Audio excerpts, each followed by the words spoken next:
Muy buenas tardes, mis queridos alumnos, bienvenidos a este tutorial de la serie de enlaces químicos. Recordando que todos los átomos de cualquier elemento buscarán tener completo su último nivel de energía y así ser semejantes a un gas noble. Hemos ocupado de ejemplo al neón, donde su segundo nivel de energía está completo. Entonces, para que todos los elementos se puedan parecer a un gas noble, van a donar, recibir o compartir electrones, y al hacerlo se pueden atraer a otros átomos, lo que da lugar a los enlaces químicos. Hemos también estudiado que los enlaces químicos se pueden clasificar en tres grandes grupos. Sería el enlace iónico, el covalente y el metálico.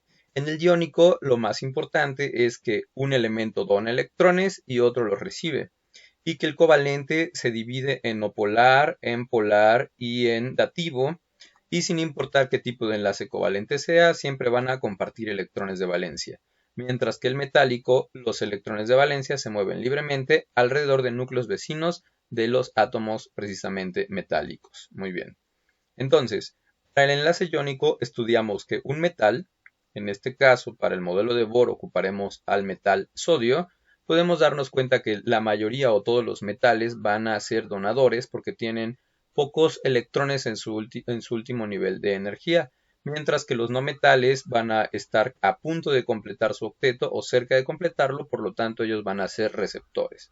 En este caso, el sodio metálico le va a donar un electrón al no metal flúor. ¿Qué es lo que va a suceder? Lo que va a suceder es que el sodio originalmente tenía 11 partículas positivas y 11 partículas negativas. Al perder una partícula negativa, pues están ganando las positivas por 1, lo que lo convierte en catión. Y específicamente hablando, en este caso sería el catión de sodio. Mientras que el no metal recibió un electrón, por lo tanto tiene una carga negativa de más, lo que hace que se convierte en una carga -1. Y a esto se le va a llamar anión, y específicamente hablando, ese sería el anión fluoruro. Por lo tanto, ese sería el compuesto fluoruro de sodio. Esto fue para el enlace iónico, donde un metal le dona electrones a un no metal. ¿Ok? Pasemos a revisar, bueno, ya revisamos que el enlace covalente se da mediante la compartición de electrones de valencia, y en el caso del no polar se da de la siguiente forma, donde para el ejemplo ocuparemos al átomo de flúor, donde ya vimos que tiene 9 partículas positivas y 9 partículas negativas o 9 electrones alrededor de su núcleo, y lo mismo pasaría para cualquier átomo de flúor. Entonces, para que un átomo de flúor pueda completarse, pues necesitará de la ayuda de otro átomo de flúor, y al unirse, pues cada elemento o cada átomo podrá completar su último nivel de energía, y de esta forma completarán sus octetos. Tanto él completa su octeto como este, por lo tanto la molécula de flúor siempre va a ser F2 porque se requieren dos flúors para completar sus octetos. Bien, pasemos al tema de hoy, que sería analizar el enlace covalente, específicamente el polar, donde precisamente también van a compartir electrones de valencia. Y para hacerlo ocuparemos al ejemplo del agua. Entonces, primero que nada, la regla número 1 es que van a participar dos o más no metales diferentes. Los no metales, recuerden, en esta tabla los hemos colocado en color verde. Entonces, aquí en esta otra tabla, podemos analizar donde los átomos participantes van a compartir electrones de valencia para completar mutuamente sus octetos, ocupando como ejemplo al hidrógeno y al oxígeno para representar precisamente a la molécula de agua. Entonces, empecemos con el hidrógeno. Sabemos que el hidrógeno, y ocupando el modelo de Bohr, vamos a ponerle un Z igual a 1, que es su número atómico o el número de protones, mientras que su número de masa es 1, por lo tanto no va a presentar neutrones. Le vamos a poner en el primer nivel, o más bien este sería el núcleo, y en el primer nivel le vamos a colocar solamente un electrón. Este único electrón lo vamos a colocar de este lado para precisamente hacer el enlace hacia la derecha.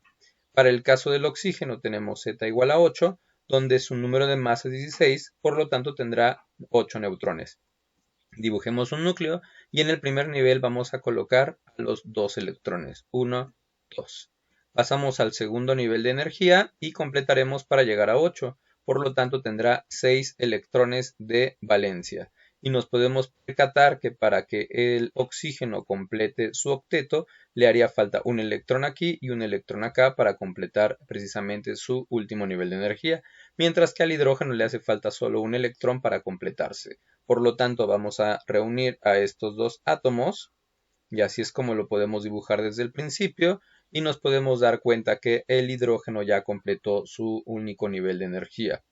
Mientras que al oxígeno pues le hace falta todavía aún un electrón. Entonces vamos a hacer que otro hidrógeno le pueda compartir ese electrón y de esta forma podamos completar a la molécula del agua.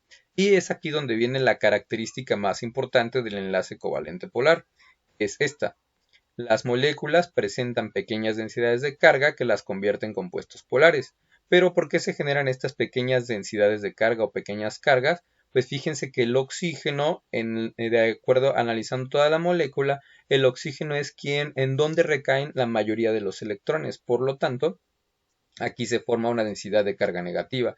Recuerden que los electrones tienen carga negativa.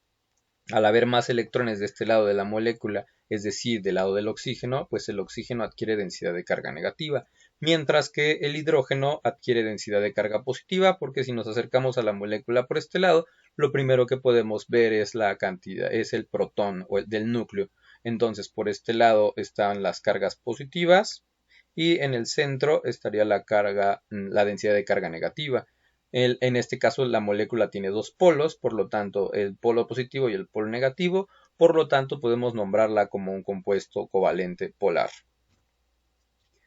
Para el caso de Lewis, en el caso de Lewis vamos a ocupar a los símbolos de los elementos, en este caso el hidrógeno le ponemos con una cruz o electrón de valencia. El oxígeno tiene 6 electrones de valencia que los vamos a distribuir de esta forma. Y si se dan cuenta, aquí todavía les falta un electrón y ese electrón es el que precisamente el hidrógeno aporta. Entonces aquí se comparte un par de este lado y aquí se comparte un par del otro lado y esto nos va a servir también para la fórmula desarrollada. Pero también en Lewis vamos a colocar en el que tiene más electrones le vamos a poner la densidad de carga negativa y en el que presenta menos electrones o de este lado podemos llegar a la molécula y como nos enfrentamos directamente al núcleo positivo, pues tenemos la densidad de carga positiva. Entonces, la fórmula desarrollada, ya vimos que están compartiendo un par de electrones aquí y un par de electrones acá, la vamos a dibujar, ahí están los símbolos de los elementos y cada línea va a representar cada par de electrones compartido. Entonces, la fórmula molecular será esta, H2O, porque se requieren dos hidrógenos para un oxígeno. ¿Ok? Este es el caso del agua. Pasemos a hacer un ejemplo más. Emplea el modelo de Bohr, la estructura de Lewis, para representar la formación del ácido clorhídrico. También nos pide la fórmula desarrollada y la fórmula mínima o molecular. Entonces, para el caso de Bohr, vamos a ocupar al hidrógeno, que Z es igual a 1 y su número de masa es 1, por lo tanto tiene 0 neutrones. Este sería el núcleo y en el único nivel de energía que tenemos le vamos a poner un electrón. Esto es para el caso del hidrógeno, pero como se trata de ácido clorhídrico, recuerden que todo ácido tiene que llevar hidrógeno, y en este caso el cloro sería el otro elemento. Entonces el cloro, vamos a dibujar Z igual a 17, ese es el número atómico, tiene un número de masa equivalente a 35, por lo tanto sus neutrones serían 18. Entonces en el primer nivel este es el núcleo, perdón, y vamos al primer nivel y vamos a colocar sus 2 electrones. El segundo nivel le vamos a colocar 8 electrones. Y en el tercer nivel le vamos a colocar los electrones que nos faltan, que son 7, para llegar a 17. Originalmente lo vamos a dibujar como un elemento neutro. Entonces aquí tenemos a los 7 electrones, dejando solito al electrón del lado izquierdo precisamente para poderlo enlazar con el hidrógeno. Y cuando hacemos esto, pues nos damos cuenta que tanto el hidrógeno completa su último nivel, como este cloro completa su octeto en el tercer nivel. Recuerden que la regla del octeto indica que todos los átomos buscarán tener un 8 electrones en su último nivel, que serían los electrones de valencia. También podemos verificar que el cloro tiene muchísimos más electrones, o sea, si al ver ya toda la molécula nos damos cuenta que sobre el cloro recae una gran cantidad de electrones, por lo tanto el cloro tendría una densidad de carga negativa, mientras que el hidrógeno una densidad de carga positiva. Si hacemos el modelo de Lewis, para el modelo de Lewis vamos a necesitar a los electrones de valencia. Por lo tanto, aquí los voy a escribir primero el símbolo de cada elemento químico y veamos los electrones de valencia. Aquí los estoy cambiando de color. Los electrones de valencia originales del cloro son estos 7, mientras que el electrón de valencia original del hidrógeno es este rojo. Entonces los mismos los vamos a poner aquí rodeando a los símbolos de los elementos. Y pues bueno, recuerden que se prefiere utilizar las cruces para los electrones de valencia de un elemento, mientras que punto para los electrones del otro elemento. Nuevamente nos damos cuenta que el cloro está rodeado de muchos más electrones, entonces ahí estaría la densidad de carga negativa, mientras que para el caso del hidrógeno la densidad de carga positiva. Polo positivo, polo negativo, por lo tanto se llama compuesto covalente polar. Covalente están compartiendo y polar porque se formaron estos dos polos. Un elemento tiene más electrones a su alrededor que el otro. Entonces la fórmula desarrollada quedaría así. Escribimos el símbolo de los dos elementos y como nos damos cuenta que están compartiendo un par de electrones, pues lo dibujamos como una rayita. Y para la fórmula mínima o molecular, solamente dibujamos un hidrógeno y un cloro porque se requiere un hidrógeno para cada cloro. Esta sería la fórmula molecular o la fórmula mínima. Muy bien, pues con estos ejemplos ya pueden desarrollar ustedes su tarea.